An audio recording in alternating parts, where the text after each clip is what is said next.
नमस्कार, अरुणाचल समाचार में आपका स्वागत है। मैं हूं शोभा। आइए बुलेटिन में सबसे पहले देखते हैं मुख्य समाचार। भारत की स्वर कोकिला लता मंगेशकर का निधन।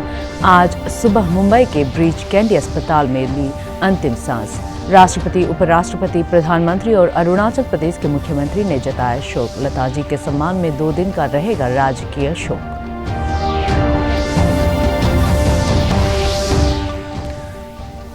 केंद्रीय कानून मंत्री किरेन रिजिजू ने कहा, वित्त वर्ष 2022-23 के केंद्रीय बजट में पूर्वोत्तर के 8 राज्यों के लिए 78,040 करोड़ रुपए की धनराशि आवंटित। कहा, अरुणाचल की आधारभूत परियोजनाओं को बजट में दी गई है प्राथमिकता।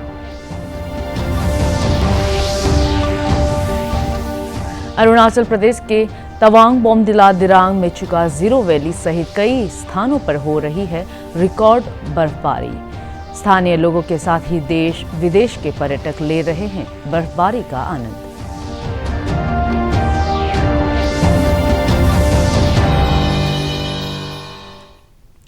सुर सम्राज्ञी लता मंगेशकर हमारे बीच नहीं रही। उनका आज मुंबई के ब्रीच कैंडी अस्पताल में निधन हो गया। 92 वर्षीय लता मंगेशकर को कोरोना संक्रमण और निमोनिया से पीड़ित होने के बाद 8 जनवरी को अस्पताल में भर्ती कराया गया था। लता मंगेशकर का जन्म 28 सितंबर 1929 को इंदौर में हुआ था। वह भारत की सबसे लोकप्रिय और आदरणीय गायिका थी। लता जी ने लगभग 30 से ज्यादा भाषाओं में फिल्मी और गैर फिल्मी गाने गाए हैं, लेकिन उनकी मुख्य पहचान भारतीय सिनेमा में एक पार्श्व गायिका के रूप में रही है। उन्हें वर्ष 2001 में भारत का सर्वोच्च नागरिक सम्मान भारत रत्न से अलंकृत किया गया था। राष्ट्रपति रामनाथ कोविंद, उपराष्ट्रपति एम वेंकैया नायडू, प्रधानमंत्री नरेंद्र मोदी और अरुणाचल प्रदेश के मुख्यमंत्री पेमा खांडू ने स्वर कोकिला लता मंगेशकर के निधन पर शोक व्यक्त किया है। लता मंगेशकर के निधन पर शोक व्यक्त करते हुए श्री खांडू ने कहा कि स्वर कोकिला भारत रत्न आदरणीय लता मंगेशकर जी का निधन हम सभी के लिए अत्यंत दुखदायी है। संगीत की दुनिया को जो नुकसान हुआ उसकी भरपाई कभी नहीं हो पाएगी। केंद्र सरकार ने लता मंगेशकर के सम्मान में 2 दिन के राजकीय शोक का फैसला किया है। इस दौरान देश भर में राष्ट्रीय ध्वज झुका रहेगा और मनोरंजन के कार्यक्रम नहीं होंगे। गाने की कोई खास चर्चा नहीं हुई। लता का सितारा पहली बार 1949 में चमका और ऐसे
शहीद हुए हैं उनकी जरा याद करो कुर्बानी। ईटानगर में प्रदेश भाजपा द्वारा आयोजित एक कार्यक्रम के दौरान केंद्रीय कानून मंत्री किरेन रिजिजू, प्रदेश भाजपा अध्यक्ष बीओराम वाघे सहित पार्टी के पदाधिकारियों और कार्यकर्ताओं ने भारत रत्न लता मंगेशकर को श्रद्धांजलि दी और उनकी आत्मा की शांति के लिए 2 मिनट का मौन रखा।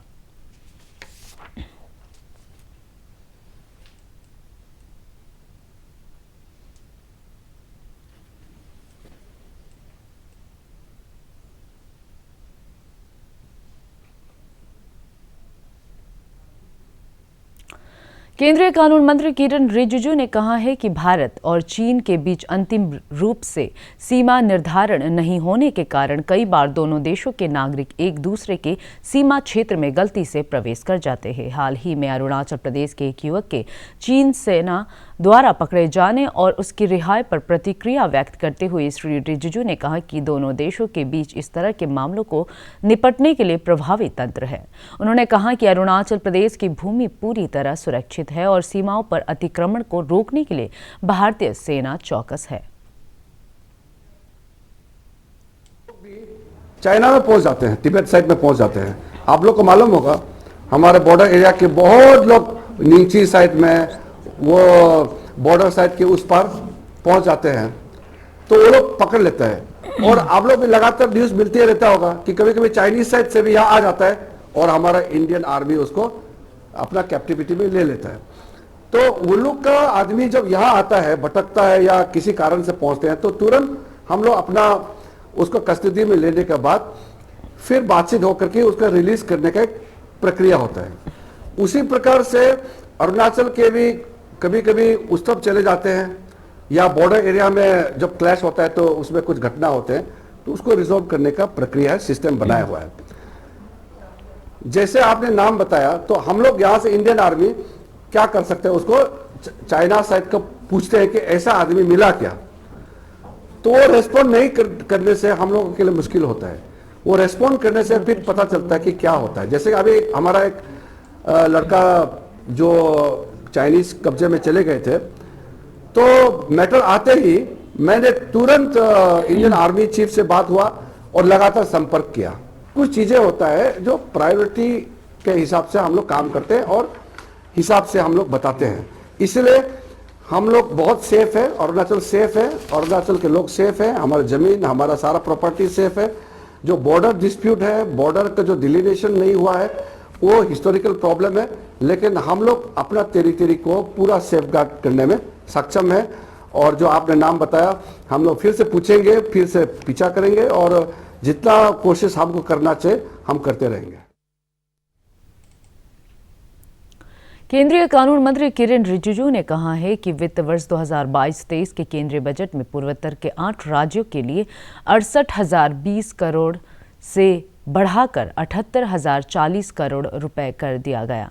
आज ईटानगर में आत्मनिर्भर बजट पर संवाददाताओं को संबोधित करते हुए श्री रिजिजू ने कहा कि अंतर्राष्ट्रीय सीमा से लगे अरुणाचल प्रदेश के गांवों में आधारभूत सुविधाओं के विकास के लिए बजट में पर्याप्त प्रावधान किए गए हैं। पिछले साल 2021-22 में total budgetary outlay north east के लिए था 68,020 करोड़। इस बार वो बढ़ के 78,040 करोड़ हो गए हैं। पीएम गति शक्ति जो है प्राइम मिनिस्टर का सबसे फोकस्ड अटेंशन वाला प्रोग्राम है। इस पीएम गति शक्ति में मेजर जो स्कीम पे जो टारगेट किया गया है वो roads, railways, airports, ports, mass transport, waterways, logistic, infrastructure. तो इंफ्रास्ट्रक्चर के लिए, क्योंकि अरुणाचल बड़ा स्टेट है, छोटा पॉपुलेशन है, तो इंफ्रास्ट्रक्चर हमारे लिए बड़ा इश्यू होता है। तो जो पीएम गति शक्ति के माध्यम से जो फंड एलोकेशन हुआ है, इसकी वजह से अरुणाचल प्रदेश का चाहे रेलवे हो, चाहे हाईवे हो, चाहे ब्रिजेस हो, जितना भी जो स्कीम ऑन गोइंग है या जो नया प्रपोज है, उसका फंडिंग में कोई कमी नहीं आएगा। पर्वतमाला एक स्कीम चला जो नॉर्दर्न एरिया, जो हिमालयन एरिया और पहाड़ों में इसका लाभ मिलेगा। वाइब्रेंट विलेज प्रोग्राम के बारे में बताना चाहता हूं, क्योंकि हमारा जो चाइना बॉर्डर साइड में, भूटान बॉर्डर या म्यांमार बॉर्डर में कुछ गांव ऐसे हैं जो नॉर्मल जो स्कीम से ठीक से वहां तक नहीं पहुंच पाया। उसमें वाइब्रेंट विलेज प्रोग्राम है, इसका नॉर्थ ईस्ट में सबसे ज्यादा लाभ अरुणाचल प्रदेश को मिलने वाला है, बॉर्डर एरिया के लिए ही है। और जो हमारा नॉर्थ ईस्ट के लिए बहुत इंपॉर्टेंट जो प्रोग्राम फर्स्ट टाइम लॉन्च किया है, उसका नाम है पीएम डिवाइन। पीएम डिवाइन का फुल फॉर्म है prime ministers development initiative for the development of north eastern region. PM divine जो है, मैं आपको इसलिए इंपॉर्टेंट बता रहा हूं कि ये 1500 करोड़ इनिशियल एलोकेशन जो हुआ है वो उन चीजों में खर्चा करेगा जिसके लिए कोई बजट या कोई कार्यक्रम नहीं चल रहा है। कुछ रोड्स का प्रोग्राम है जो दूर दराज में कुछ गांव है, अभी भी रोड प्रोग्राम नहीं पहुंच पाया, जो पीएमजीएसवाई में कनेक्ट नहीं हो पा रहे हैं। इसको मैं स्टेट गवर्नमेंट को रिक्वेस्ट करके जो नॉर्मल रोड को डिस्ट्रिक्ट का प्रायोरिटी रोड में कन्वर्ट करके जहां जहां रोड नहीं है उसके लिए भी जो बजटरी प्रोविजन इस बार रखा है उसके तहत गांव-गांव तक हम लोगों को रोड पहुंचाने का कार्यक्रम को और स्पीड बढ़ाएंगे। उसके बाद इलेक्ट्रिसिटी ट्रांसमिशन के लिए जो मैसिव फंड एलोकेशन हुआ है, उस फंड एलोकेशन के तहत मैं मानता हूं कि जो हर घर में बिजली पहुंचाने का प्रधानमंत्री जी का कार्यक्रम है उसको अरुणाचल में 2022-23 में जो बजटरी एलोकेशन हुआ है उसके तहत हम लगभग हर जगह कवर करने के लिए कोशिश करेंगे। पूरे अरुणाचल के जहां केबल लाइन नहीं पहुंच पाया तो 4G का कैपेसिटी होगा ताकि बॉर्डर एरिया में भी 4G का बेनिफिट्स मिलना चाहिए। तो उसके लिए बजटरी प्रोविजन पूरा करके कैबिनेट मंजूरी होकर के बजट में ऑलरेडी हो चुका है, वो हो जाएगा। ट्रांस अरुणाचल का जो मेरा एक पेट प्रोजेक्ट है उसका फ्रंटियर हाईवे जो मेरा एक पेट प्रोजेक्ट था उसका अप्रूवल होके भी उसका प्री फिजिबिलिटी रिपोर्ट भी बना करके अब ये डीपीआर बना रहा है। तो अभी डीपीआर का स्टेज में है और डीपीआर खत्म करते ही टेंडर कॉल करेगा और उसका भी काम शुरू हो जाएगा।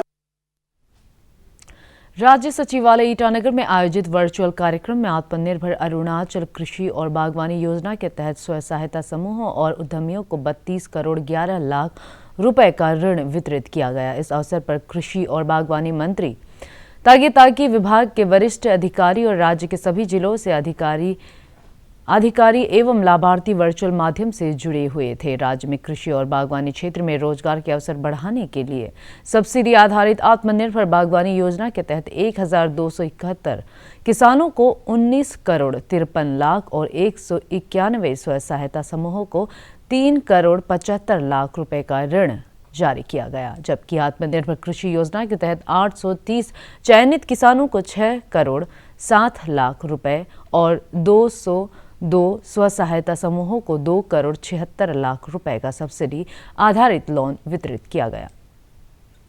राज्य भर में निशी जनजाति का त्योहार बुरी बुट यूलो पारंपरिक उल्लास के साथ मनाया जा रहा है। राज्यपाल डॉक्टर बी.डी. मिश्रा और मुख्यमंत्री पेमा खांडू ने प्रदेश के लोगों को बुरी बुट यूलो की शुभकामनाएं देते हुए राज्य में आपसी भाईचारे और खुशहाली की कामना की है। ईटानगर राजधानी क्षेत्र के निर्जुली स्थित न्योकुमनिया ग्राउंड में आयोजित बुरी बुट यूलो उत्सव समारोह में राज्य के उद्योग मंत्री तुमकी बागरा, विधायक ओजिंगता सिंह और असम साहित्य सभा के कई सदस्य मौजूद थे। इस अवसर पर जनजातीय टोलियों द्वारा पारंपरिक परिधानों में लोक नृत्य प्रदर्शित किया गया।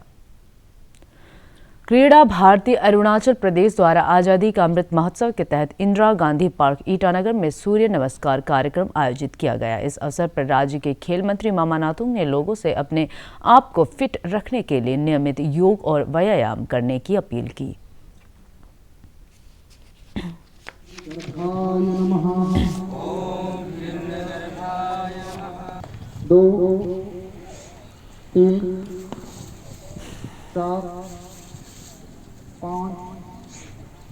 आज जो सूर्य नमस्कार का जो प्रोग्राम है ये पूरा देश भर में इसका 75 इयर्स आज़ादी के अमृत के महोत्सव उसके लिए इंडिपेंडेंट अपना पाए हुए 75 इयर्स हो गया।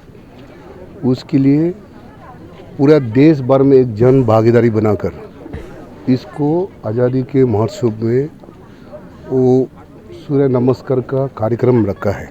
और मैं जितने भी युवाएं हैं, खास करके युवाएं हैं, माताएं हैं, बहनें हैं पूरे प्रदेश की, और सभी को मैं अनुरोध करना। अरुणाचल प्रदेश के तवांग और बोमडिला में कई स्थानों पर तापमान -15 डिग्री सेल्सियस तक पहुंच गया है। तवांग, बोमडिला, दिरांग, सेलापास, शेरगांव सहित कई स्थानों पर इस साल रिकॉर्ड बर्फबारी हो रही है। राज्य और प्रदेश के अन्य स्थानों से आने वाले पर्यटक बर्फबारी का आनंद उठा रहे हैं।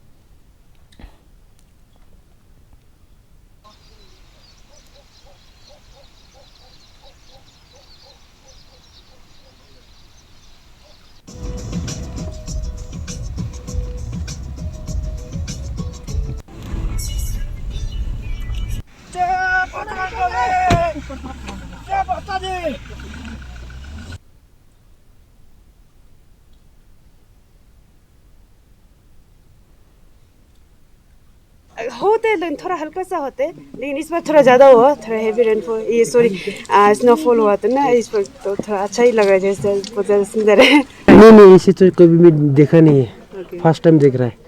अभी तो तकलीफ थोड़ा हो रहा है, रास्ता जाम बोल के रुक रहा है यहाँ में। दिरांग में होल किया, दिरांग से अभी जा रहा हूँ, फिर दिरांग और ये बोमदिला का बीच में काफ़ी बर्फबारी हो रहा है, तो इसमें अभी सब सारा जर्नी जाने वाला सब रुका हुआ है।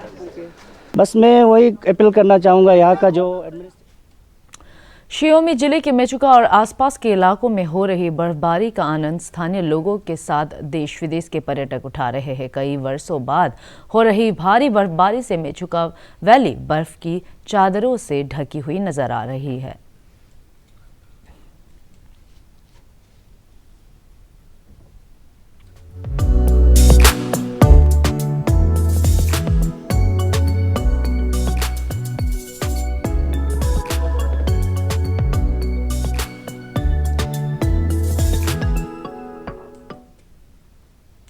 लोअर सुबनसिरी जिले के जीरो वैली में 3 दशक बाद रिकॉर्ड बर्फबारी हो रही है। आधिकारिक सूत्रों के अनुसार वर्ष 1986 में जीरो वैली में भारी बर्फबारी हुई थी। बर्फबारी के कारण राज्य के कई प्रमुख पर्यटन स्थल के सड़कों, घरों की छतों और बागान सफेद चादरों से ढके नजर आ रहे हैं। राष्ट्रव्यापी टीकाकरण अभियान के तहत देश में अब तक 169 करोड़ 46 लाख से अधिक कोविड रोधी टीके लगाए जा चुके हैं। पिछले 24 घंटों में 1,07,474 कोविड के नए मामले दर्ज किए गए और 2,13,246 मरीज स्वस्थ हुए। इस दौरान कोविड से 865 रोगियों की मौत हो गई। इधर अरुणाचल प्रदेश में शनिवार को कोविड संक्रमण के 106 नए मामले सामने आए और 291 रोगी स्वस्थ हुए। राज्य में कोविड के सक्रिय रोगियों की संख्या घटकर 1,800 रह गई है। शनिवार को कोरोना जांच के लिए 1,169 सैंपल एकत्र किए गए। अरुणाचल समाचार के आज के अंक में इतना ही। जाने से पहले आप सभी से अनुरोध है कि कोविड-19 के दिशा निर्देशों का पालन करें, हमेशा मास्क लगाएं, बार बार हाथ धोएं और सोशल डिस्टेंसिंग के नियमों को मानें। कोरोना महामारी से बचाव के लिए आपका वैक्सीन लगवाना भी जरूरी है। अगर आप वैक्सीन लगवाने के पात्र हैं तो जरूर लगवाएं। हम कल फिर हाजिर होंगे अरुणाचल और देश दुनिया की खबरों के साथ। जल्दी आपको बता दें कि आप अरुणाचल समाचार हमारे YouTube channel DD news Arunachal पर भी देख सकते हैं। देखते रहिए अनुप्रभा। नमस्कार।